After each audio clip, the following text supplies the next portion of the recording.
Something feels off. You've sensed it before, even if you couldn't explain it. It's a pattern, subtle, repeating, almost invisible until you finally see it.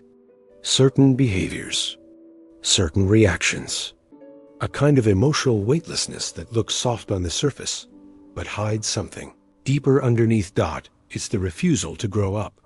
There are women who cling to childish fantasies like lifeboats. They expect the world to solve their problems, to protect them, to give them everything without the cost of change. And when reality doesn't play along, they lash out or they collapse. If you've ever been caught in their web, manipulated, blamed, or emotionally drained, you already know the truth. Immaturity isn't just a passing phase. It's a prison of the mind.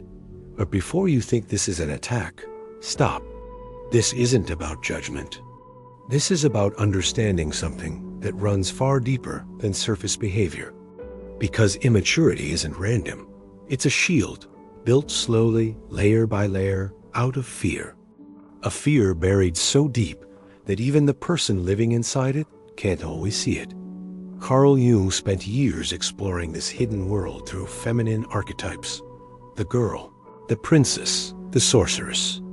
Each one represents a different face of the same pattern.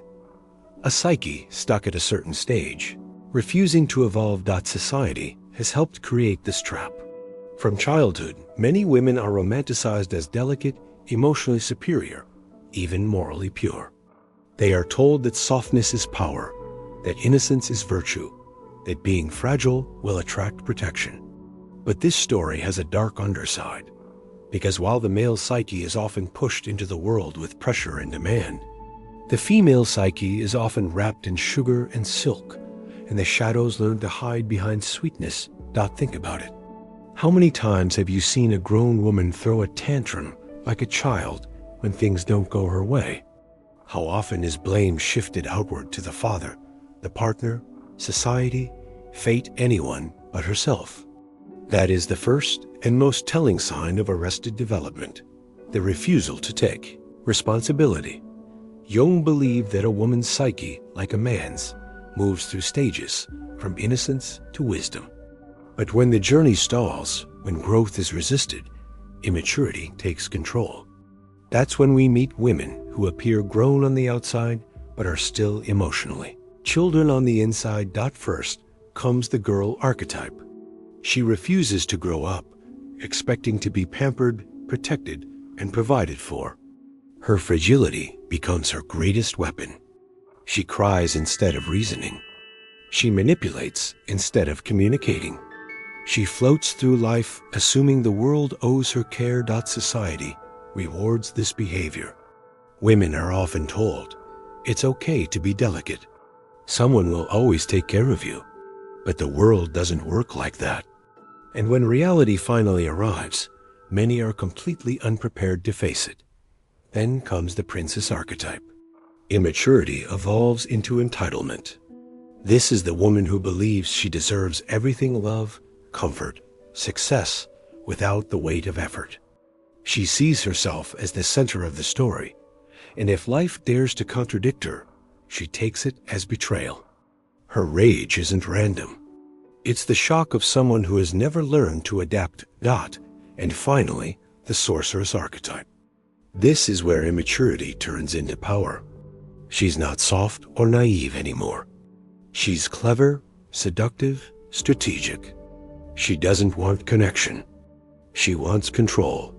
She uses emotional chaos like a weapon to keep others bound to her world, while never confronting her own wounds. These archetypes aren't fantasies. They're real psychological patterns. And they show us something uncomfortable. Female immaturity isn't just about childish behavior. It's a defense system, a survival strategy passed down through generations. For centuries, women were taught that helplessness was rewarded, that vulnerability was their only safe card, that dependence guaranteed survival. But the world has changed, and that old program no longer works. Yet many are still running on it, stuck between the fantasy of protection and the reality of responsibility. And this is where the real story begins. Have you ever felt that something about someone just doesn't sit right? Even if you can't explain it? There's a pattern, especially with certain women. You notice the same behaviors over and over. A refusal to grow up. A need to hold on to childish fantasies, waiting for someone else to solve every problem. And when reality doesn't cooperate, they either lash out or break down completely. If you've ever been caught in their emotional web, manipulated, blamed, or left completely drained, you already know this truth. Immaturity isn't just a phase. It's a mental cage. But before you think this is just criticism, stop and listen. This isn't about attacking anyone. It's about exposing something hidden, because immaturity doesn't happen by chance. It's a defense mechanism, a shield built on fear. And this fear is buried so deep that even the person living with it often can't see it. Psychologists like Carl Jung studied this deeply through feminine archetypes. The girl, the princess, the wife, the sorceress. Each one represents a stage of psychological development, but they can also become traps. The real question is, why do some women never grow out of these roles? A big part of the answer is society. From childhood, women are romanticized as gentle, morally pure, emotionally wiser. But the truth is, just like men, the female psyche has its shadows too. The only difference is that these shadows often wear masks of sweetness, innocence, or fragile charm. Think about it. How many times have you seen a grown woman throw a tantrum like a child? How often do you see the blame fall on someone else? Her father, her boyfriend, society, fate, anyone but herself. That's the first sign of arrested development, the inability to take real responsibility. And this is where Jung's framework becomes clear. He believed a woman's psyche evolves through stages, from innocence to wisdom. But if that process gets stuck, immaturity takes over. That's when you meet women who look like adults, but remain eternal, children. The first archetype is the girl. She refuses to grow up. She expects protection, pampering, and provision. Her fragility isn't weakness, it's strategy. She cries instead of reasoning. She manipulates instead of negotiating. She genuinely believes the world owes her something. And society reinforces this. It tells her it's okay to be delicate, that someone will always come to save her. But when life hits, she's unprepared. Then comes the princess. Here, immaturity becomes entitlement. She believes she deserves love, success, and happiness without effort. She expects life to deliver everything on a silver plate. And when reality doesn't match that fantasy, she doesn't adjust, she rages. She sees herself as the center of the universe, and when reality dares to disagree, she takes it as betrayal. The final and most dangerous archetype is the sorceress. At this stage, immaturity becomes power. She's not just fragile or entitled, she's strategic. She uses seduction, emotional games, and manipulation to control others while avoiding her own insecurities. She doesn't want real love, she wants dominance. She doesn't want connection, she wants control. Her immaturity has become a weapon. But here's the uncomfortable truth. This isn't just about individuals. Female immaturity is part of a much bigger pattern. For centuries, society has infantilized women, rewarding helplessness, dramatics, and emotional chaos. It has quietly told women that their power lies in vulnerability, that dependence equals safety. But that's a trap. Because once a woman refuses to grow up, she locks herself into a life of waiting for someone else to rescue her. And what happens to the women who do break free? The ones who face their fears, take responsibility, and walk away from these roles? Society doesn't celebrate them, it attacks them. A self-aware, independent woman is called cold, difficult, unfeminine. Why? Because a woman who doesn't need saving is a woman who can't be controlled. That's the part most people don't want to admit. Immaturity is easy. It's safe. It's socially accepted, but it's also a cage. And the only way out is to face the fear, drop the illusions, and let go of the roles that no longer serve you. Something feels off. You've sensed it, even if you couldn't quite put your finger on it. There's a pattern. Certain people, certain behaviors. A refusal to grow up. A clinging to childish fantasies, expecting the world to fix everything for them. And when it doesn't, they crumble, lash out, or hide behind excuses. If you've ever been pulled into their web drain, manipulated, blamed, you already know.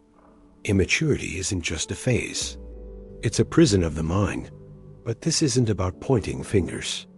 It's about understanding what's happening beneath the surface. Immaturity doesn't appear out of thin air. It's a shield. A defense mechanism built on deep, ancient fear, buried so far down that even the person living inside it doesn't always see it. For centuries, societies have romanticized immaturity. They've glamorized fragility, innocence, helplessness. They've told people, someone will protect you, someone will save you. And so, many grew up thinking the world owed them safety, but reality doesn't care about fantasies. Immaturity isn't random, it's learned. It starts with avoiding responsibility, blaming everyone else, living as if consequences belong to someone else's hands. It looks like adults stuck in emotional childhood. It looks like people who've aged physically, but mentally still expect the world to carry them. Psychologists like Carl Jung explain this through archetypes: the innocent child, the entitled ruler, the manipulative trickster. Each one represents a psyche stuck at a different stage, refusing to evolve. And society often rewards these roles. It gives fragile people sympathy. It gives entitled people attention. It gives manipulators power. But what happens when the old script stops working? Because deep down, growing up comes with a price. Maturity means giving up the illusion of protection. It means accepting no one is coming to save you. It means holding power in your own hands and carrying the weight that comes with it. And when the shield of immaturity cracks, when manipulation fails, when fragility no longer earns protection, when entitlement no longer works, panic sets in. An identity crisis is born. People feel betrayed by the world, the same world they once thought would protect them. And in that betrayal, new masks appear: victimhood, resentment, and anger, all cleverly disguised as empowerment. This isn't about one gender, one culture, or one generation. It's a global pattern. People blaming the world for their failures because they were never taught to own their lives. People calling maturity oppression because immaturity was their comfort zone. People constantly searching for new authority figures to replace their parents, instead of becoming their own source of strength. And to be fair, this isn't entirely their fault. For generations, immaturity was a survival strategy. Dependence, helplessness, fragility. They once guaranteed safety. Playing the innocent role once meant protection. But the world has changed. The psychological programming hasn't. There's a quiet war inside every woman. A war between the girl who refuses to grow up and the woman she's meant to become. Carl Jung once said, "Until you make the unconscious conscious, it will direct your life, and you'll call it fate." Female immaturity is exactly that, an unconscious script playing itself out, generation after generation, disguised as just the way things are. From a young age, many girls are not taught to confront reality. They're taught to charm it, bend it, or wait for it to rescue them.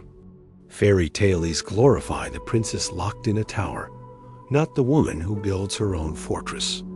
Society rewards softness, fragility, and emotional dependence while quietly punishing self-ownership. And so, an unconscious pattern takes root. If I stay small, someone will save me. But here's the brutal truth. No one is coming. Immaturity is seductive because it shields you from responsibility. It allows you to live in a self-made story where pain is someone else's fault and salvation is just around the corner.